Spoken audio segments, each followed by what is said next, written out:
Welcome, boys and ghouls, to another installment of Monster Mike's Mayhem. On today's exciting installment, I want to continue to talk about the weird, kooky, strange obsession with the late 1980s cult classic, A Nightmare on Elm Street.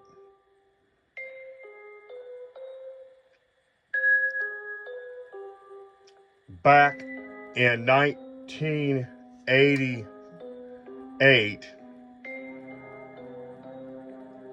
actually between 88 and 89, there was a craze going on in cinema pop culture with the Nightmare on Elm Street, Freddy Krueger. Back in the day, everybody had to get on the bandwagon to make these obscure, weird toys. And if you guys stay tuned in Monster Mike's last episode, you'd remember me talking about the 1989 Freddy Krueger stick-ups. And I kind of explained a little bit the history on that subject last episode. And I had a viewer reach out to me recently one of my monster fans wanted to know more about this Freddy Krueger craze of these stick-ups and the history of them. So, without further ado, we will be talking about the history of the Nightmare on Elm Street Freddy Krueger stick-em-ups. Like I said, in 1988, there was a small craze going around of this Freddy Krueger character. Pop culture, masks, toys, and stuff were saturating the market in 1988 and 89 and the 90s. And everybody had to have a piece of the pie.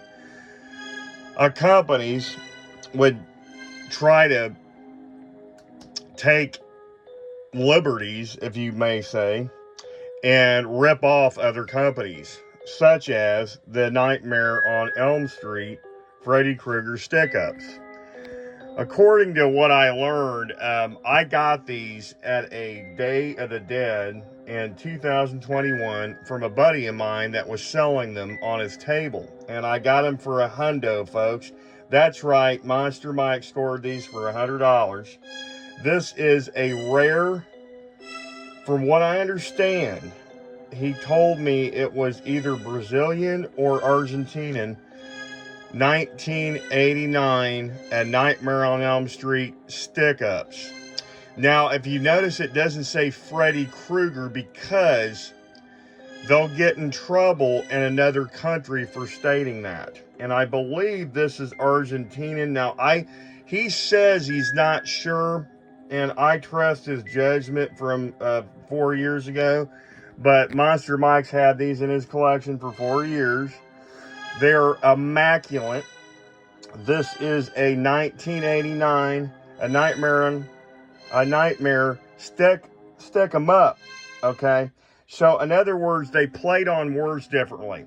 Now, if you look at this packaging from the United States, you'll see Freddy Krueger stick up from A Nightmare on Elm Street. Okay, you got all the pieces here, and it's from Nightmare Limited, and you can see the differences. Okay, folks, this is a mural. And it literally has a string up here, right here, and it hangs from the ceiling at a local convenience store like in either Brazil or possibly even Argentina in South America in the late 80s. Now, it could have been in both countries, I don't know, but he's swaying more towards Brazil. I'm swaying towards more Argentina. Feels more Argentinian to me. So, if you noticed, the first thing we noticed here is Freddy's holding a skull, okay? Then you see a nightmare stick-em-ups on any smooth surface. That is it. There's no information on the maker, no information on nothing. I think they changed it so that way they would have possibly a good idea of what they were going to do with it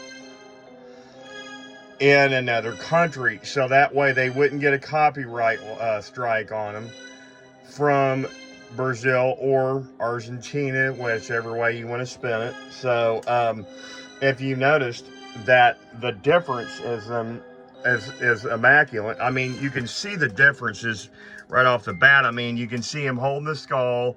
That's totally different from the artwork that we've used on right here on the YouTube channel last week.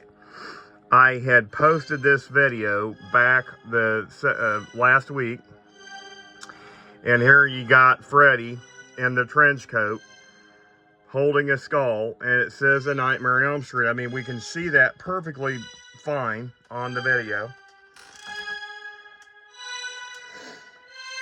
So what's interesting is the other fact is the actual doll itself is totally different, folks. Okay,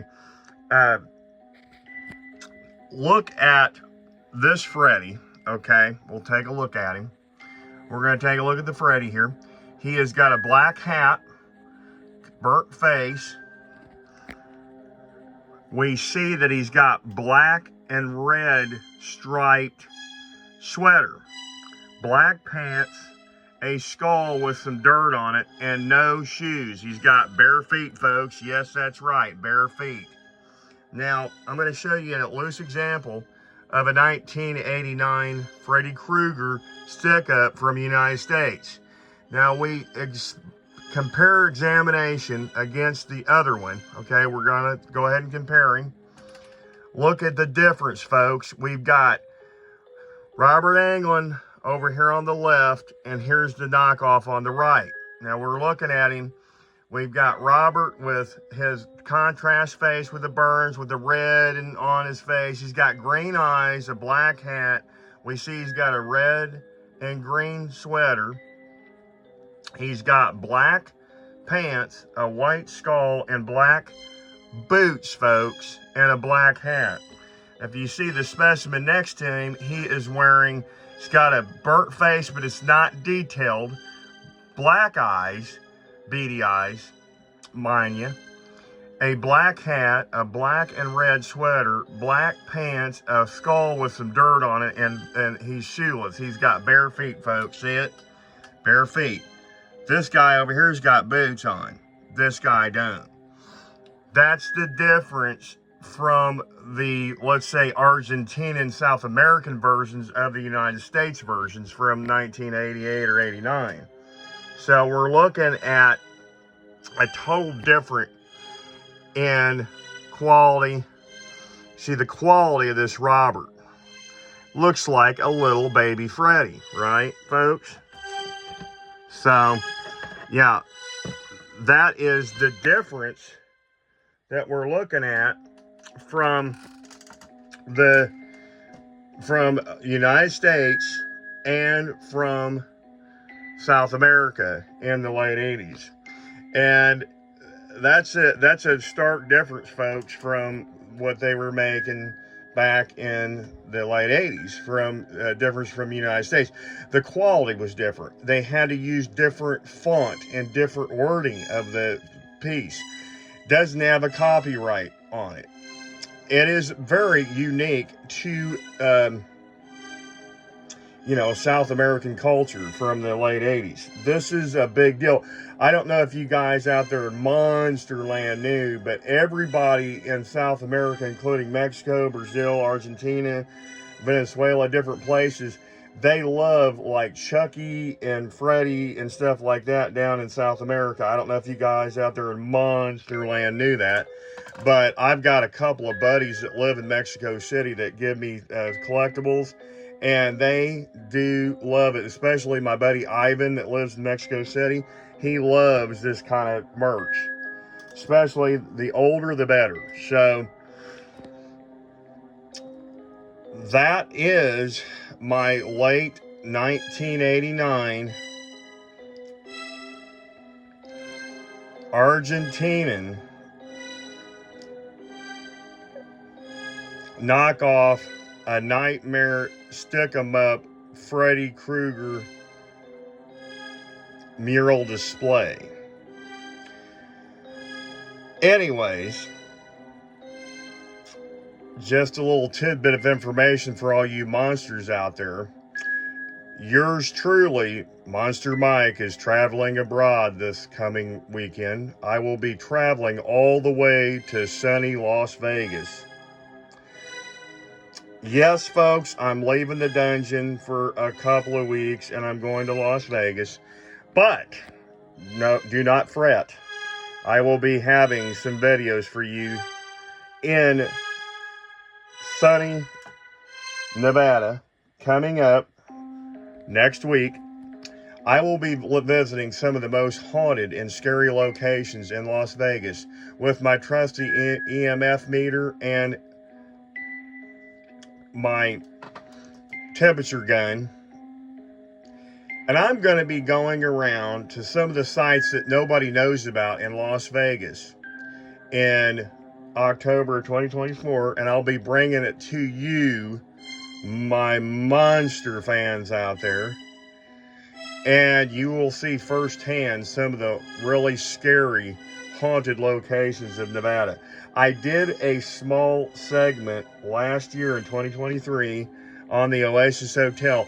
This new one is going to blow your guys' mind out there in Monsterland. You're going to love it, so stay tuned.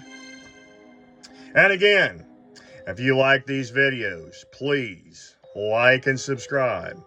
And until next time, kiddies, stay tuned and get monster